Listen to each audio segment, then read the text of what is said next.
All right, there's Senator Ron Paul, former Congressman Ron Paul, sending a chill up and down his son's spine, Rand Paul. We are in the Grassroots Citizen panel, and joining me in studio, as I did previously, is political strategist Jeff Corliss. Good to see you again, Jeff. Also in studio is behavioral expert Adam Heller. Adam, what is a behavioral expert? I'm somebody who analyzes behavior and helps people make changes to whatever their responses and behaviors are. Okay, very good. And joining us from Washington, D.C. is Washington Times reporter and attorney Alex Swoyer. Alex, good to see you. Good to see you, too. Happy 2015. Happy 2015. Let's get to what we just heard Ron Paul say there.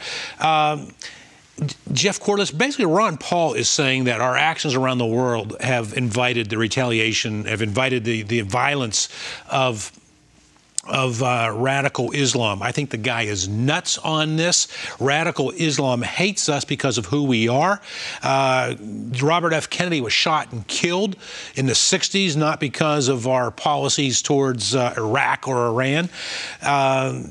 The fact is that we are the infidel. And when we hear conversations like Ron Paul saying what he said, it just is not conducive to solving the problem. Well, it's the chicken, which came first, the chicken or the egg argument. Either you believe radical extremists who engage in terrorist activities is wrong, or you don't.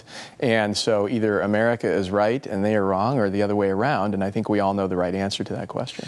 Adam Heller, when it comes to comedy and religion and politics, where should we draw the line, or should we draw the line? Because, of course, there was this satirical cartoon of the Prophet Muhammad, but this newspaper in Paris created satirical cartoons on several subject matter, not just Islam itself. Well, cartoons are supposed to be funny. In this case, we have something that really isn't funny. And I'm an expert in behavior, and what causes behavior, like we've seen, is pain and emotion. Anger, sadness, fear, hurt, guilt, shame. That's what creates this kind of behavior. That, coupled with this self-image and beliefs that say, hey, it's a really good idea to go out and shoot up a magazine. And that's what causes these behaviors. And frankly, it doesn't have to be Paris. I see the same stuff every day in my practice with people that blow up their marriages and their careers and their physical pain. And there's no difference between what the process of shooting up a building in Paris or a parent going berserk on the referee of their kid's basketball game. I've seen that. I've been that referee. Let's go to Alex Swoyer in Washington. Alex, what concerns me here, following up on the question of should we be concerned about comedy as it relates to religion and politics, my concern here is we are now entering a slippery slope where we are becoming concerned, and it's the radical Islamists, those that wrap themselves and embrace Sharia law, that will begin to win the cultural battle, which is bad news for all of us. You agree or disagree? I absolutely agree. I think that we can also see what happened with the comedy, with the movie The Interview, and the threats that we faced from the hackers, and possibly it was North Korea, and the American society somewhat wanting to step away from showing this freedom of expression. And unfortunately, we are the only country that has that First Amendment, but it is the First Amendment. So it's important that our president and everyone steps forward and expresses that we aren't going to shy away from what we believe in to accommodate jihadist extremists. And I understand we were talking about behavior, but this is more than a behavior. This is an extreme belief in one's religion to a whole different degree. And it's something that we definitely shouldn't back down to. Adam Heller, you talked about behavior. At the outset of the show, I spoke with Frank Gaffney, national security expert Frank Gaffney, and one of my premises was that we being the world, 1.6 billion Muslim population, we need moderate Muslims to step up and shout out against the radical violence that occurs from those on the fringes of their religion.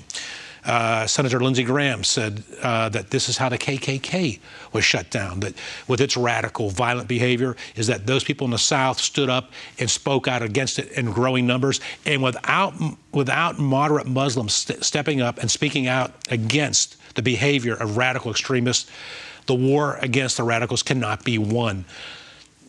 When you see such silence from moderates within that religion, as a behavioral expert, what strikes you? Well, it frustrates. I have my own emotions, and it frustrates me. And it is beliefs, and it is behaviors, and I agree with that wholeheartedly. They're not responsible for this killing. They are responsible for not stepping up and saying something, because my clients will listen to me. They'll come to me with problems. They'll listen to me. The people that are shooting up these buildings, that are flying planes into buildings, they're not going to listen to us. They may listen to them. So it's the imams and the leaders in that religion that need to step up and come out of that silence and say, hey, you're not honoring your religion. You're dishonoring it, and this is how it's going to change. Is there anything to conclude as a behavioral expert of that silence, or is it completely unrelated to two? I think, again, it comes down to emotions. It's fear. They don't want to be accosted. It's easy. They move away. They don't have any problems. They don't have to deal with anything, and they, frankly, leave the rest of us to deal with it. Jeff Corliss, you were, as I say, former political director for Carly Fiorina. She may run for president. You are a GOP consultant, a strategist.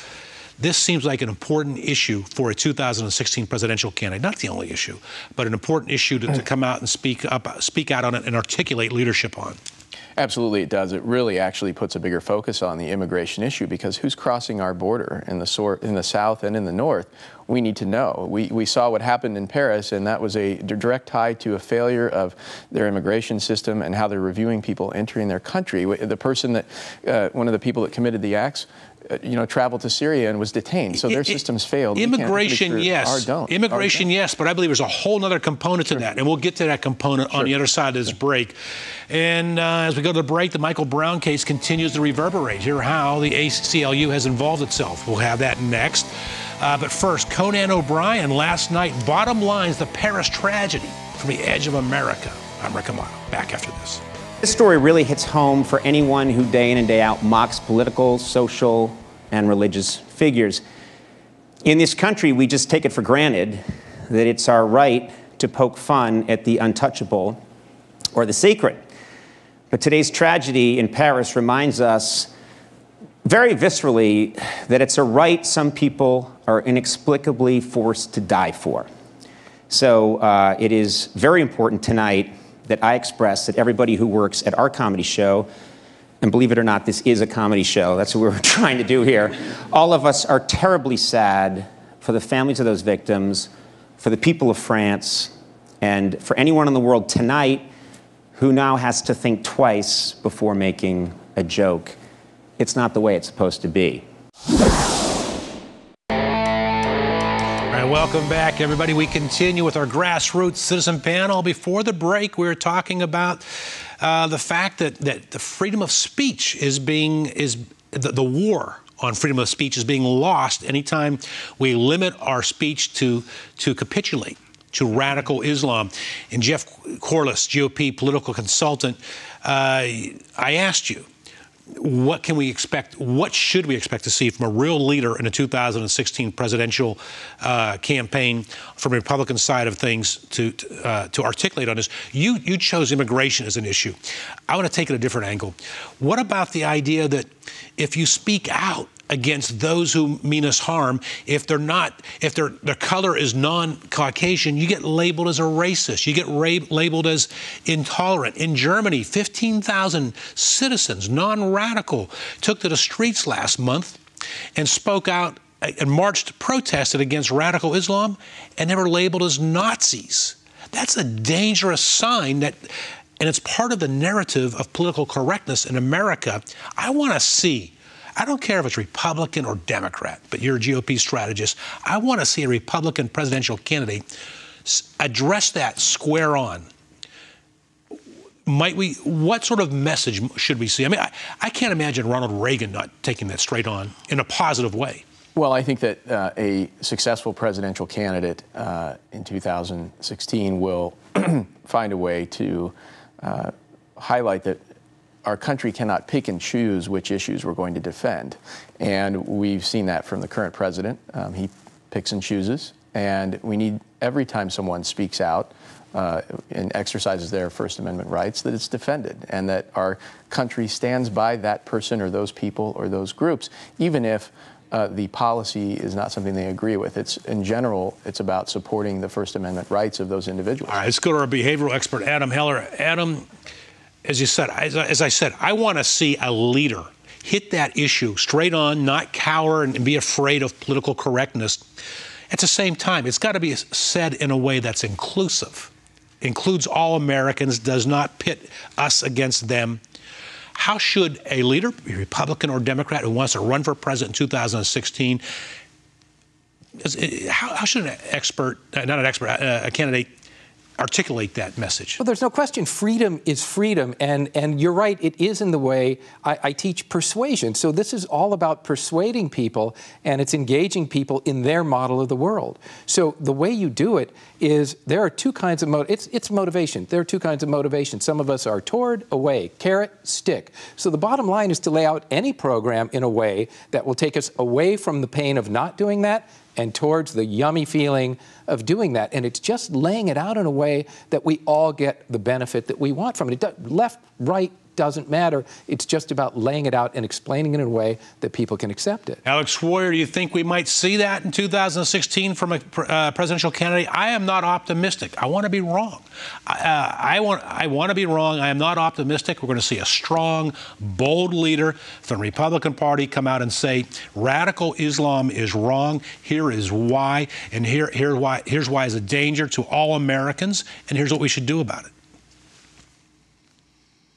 I think you're right. I think, unfortunately, there's going to be many candidates that are going to be too afraid to stick their necks that far out. However, I think that we do have some leaders in the GOP who would stand up and not necessarily be politically correct all the time and would use their mouth. For example, we know Perry has stood up against Obama on many issues.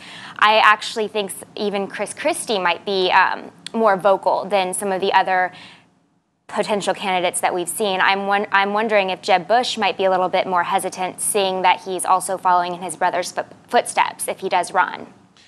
Interesting point, whether or not Jeb Bush feels limited in what he can say and not say, given the Bush legacy. Before we move on, you care to weigh in with your comment on that? Well, he's always been labeled as a moderate or not conservative enough, so one could argue that if that's truly the case, he might be more inclusive in his language, as you suggested earlier.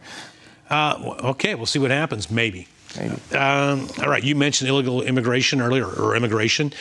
Here in California, as many across America may not be aware, there is a rush for illegal immigrants to obtain a driver's license, a legal driver's license, now legal for them to do so.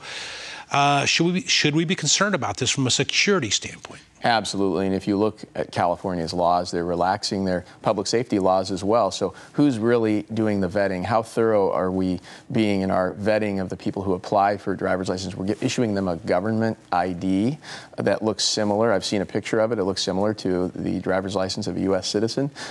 Who's vetting them to make sure they don't have a criminal background or a history, so that we're not handing an ID over to a criminal that can use it for unintended purposes? It's troubling. And, you know, Adam Heller, I don't want to come across as someone who's anti-Hispanic or anti-immigrant, but it is troubling to think that those who are here are illegal, no matter how they got here. Some got here I get that they came here because they wanted to risk life and limb to escape poverty, and they'll do whatever they can to do it.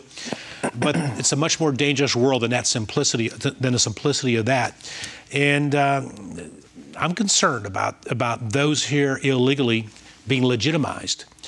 You care to weigh in on this? Yeah, well, there's also other danger. I'm going to disagree just a little bit with Jeff, because last week my friend Susan's father was riding his bicycle, got hit and killed by an illegal alien without a driver's license. Wow. So had he gone through training, gotten a driver's license, there's a chance Susan would still have a father today. So I think sometimes we need to balance a little bit. I understand the security, and I get it. We're all concerned about that. We all have the emotions and fear and all the other things we were talking about earlier. But I don't think people are coming for those licenses. So sometimes maybe we want to elevate the conversation just a little bit. Yeah, you know, how do we really protect ourselves? And that is the argument on the other side. And I'm not convinced that offering someone a legal driver's license prevents them from that tragic accident which happened to your friend. You believe they would have gone and got proper training. You're assuming this person didn't know how to drive in the first place? Well, I'm assuming that at least if you've passed a test and have a driver's license, there's probably less chance that they're all over the road. Clearly, I don't know that, but I'm also suggesting that the chances of having a driver's license really isn't the reason anybody's going to come here, and maybe we're chunked down too far, and if we elevate a little bit and we look at security. Yeah, if you want to say something. Well, it doesn't address the behavior. That's the problem. You hand them an ID, and maybe they take a test, and the tragedy may not have been prevented because it doesn't change the behavior that driver chose. I don't know what happened in that circumstance. I believe the only thing that would have changed is, I'm assuming, and I could be wrong, that the illegal immigrant in this case drove away from the scene of the crime. That the only thing that would have changed is they would have stayed at the scene of the crime had he had a license. I don't believe it would have prevented. He did stay. He did stay. All right. All right, we'll continue with our grassroots citizen panel on the flip side. But first, Bill Cosby's TV wife, Felicia Rashad, and his TV daughter, Keisha Knight Pulliam, defend the embattled comedian.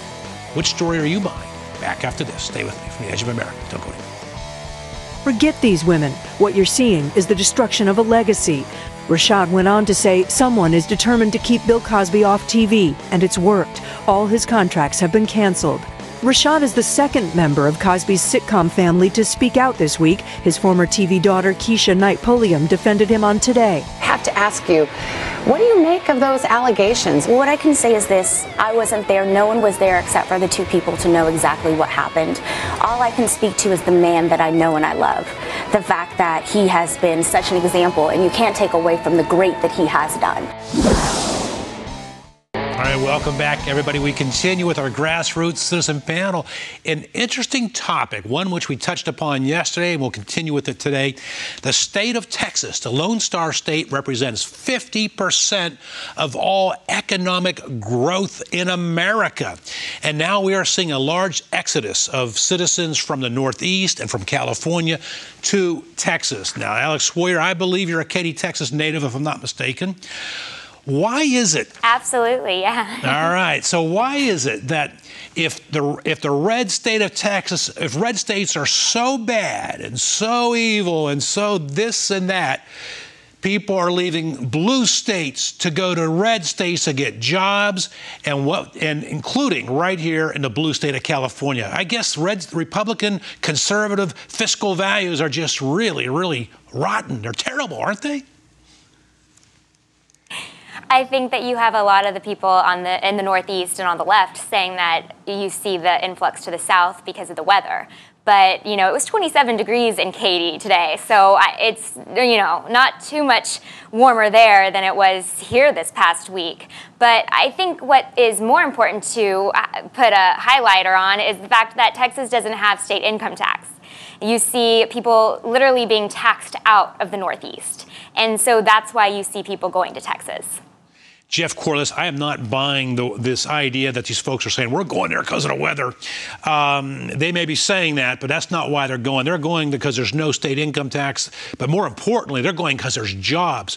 But what does it mean? Does it turn a red state of Texas purple? Does it turn a red state of Texas blue in 8, 10, 12 years? Well, sure. I mean, look, they want greater disposable incomes. They want to increase their purchasing power. And I think 30 to 50 years from now, if you actually look back at California or some of the other blue states 50 years ago, they had lower populations, they had smaller population centers. So I think as you see states grow in population and urban areas become more saturated, you see them shifting that direction because the population becomes more diverse. Should the Republican Party be concerned about this demographic shift to Texas? Absolutely, and it's why they should be courting younger voters now and looking at ways to connect and build relationships with the younger voters so that 20, 30 years from now, when they are the older electorate that is deciding our elections, they've got the ability to earn their vote, and they're not immediately written off as a party by younger voters who are then maybe seniors and are a part of the larger voting bloc. Adam Heller, I'm all about nice weather, but I believe that people make a radical change in their life to move from the Northeast to Texas or what have you because of the personal financial stability, gain, or meaning that it has in their life. Is that, as a behavior expert, Does that make any sense? Well, it would in your case, but everybody has different values, what's important to them. So some people, certainly, it's financial, it's jobs. Other people, that's where the girls or the boys are. Other people, it's where the weather is. United Van Lines came out with a study, and they showed the top 8 places where people have moved and that things have gone. Actually, Oregon was #1 on their study. Everything was west and south, and I'd laid a little credence to the weather because I was speaking to some friends that I work with at the Mayo Clinic this morning, and it was 14 below. So I would get on any plane anywhere to get out of there and move to Texas or anywhere else. But it really is values. It's what's important to you, which is what's going to get somebody to pick up and move. Well, and actually you saw, I think in that same study, you saw people moving to California. There was a slight uptick. And so I was looking at the largest employers in the state, and so many of them are public agencies. As the government starts to grow again, the economy's upticking a little bit. North America just announced they're leaving Los Angeles and going. They're leaving. They're leaving, yeah. And public agencies are growing. So Los Angeles County Sheriff's Department was one of the top employers in the state because of its size. That says a lot, Jeff Corliss. Alex, before we move on to the next topic, as a Katy, Texas native, how concerned is the Republican Party there about the state turning purple or blue, given the exodus from the Northeast in the state of California, or are they even talking about that? Are you aware? I definitely think that there is a threat, and to follow up and nail it on the head is you have to reach out to those younger voters. I know people who are longtime conservatives and love your show who actually voted for Wendy Davis. So I think that there is a need to express that the change in Texas it's coming, and we need those strong conservative voice to remain and speak louder. That is an amazing statement you just made, but those people show they use good judgment, at least in part of their life, their TV viewing. An important topic here, very important topic. The state of California, a few years ago, outlawed, banned foie gras from being served in restaurants in the state of California. Now a federal judge has lifted the ban, and the ban is no longer legal. They must serve foie gras. I like the idea.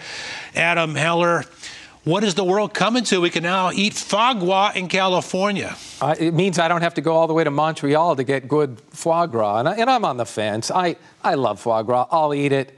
I don't think we need to force tube feed geese to get them fat to eat it. I think we eat pretty well in California as it is, but you know, there's legal reasons behind this stuff, and sometimes maybe just because it's okay doesn't mean we have to do it. Jeff Corliss, I have a friend here in town who is from France. He's politically on the opposite end of the spectrum that I am. He often likes to needle me, and is a nice guy, and he talks about all these liberal successes, which I don't see. He owns a restaurant here in town, and when foie gras became banned, he became very angry and upset. And what is California all about? It's a matter of reality hitting liberal reality. The reality is hitting the ideology of liberalism here. Well, look, I don't think this story is over yet, simply because I think the California legislature will find some way to tax it if it's now legal. That's right. Alex Sawyer, I don't believe foie gras is a big deal in Texas. Am I wrong? I don't think it's on many menus in Texas, to be honest. You know, when I was looking at this story, I was thinking, you know, the same thing has been argued with veal and how baby calves are, you know, overfed and whatnot. True. And I guess that's how Texas could relate. Well, some Cajun frog legs might be big there in the Houston area. All right, that is our grassrootsism panel. I want to thank behavioral expert Adam Heller. Looks like you have a book out called Zero Pain Now. Zero Pain Now. Thank you for having me again. All right, and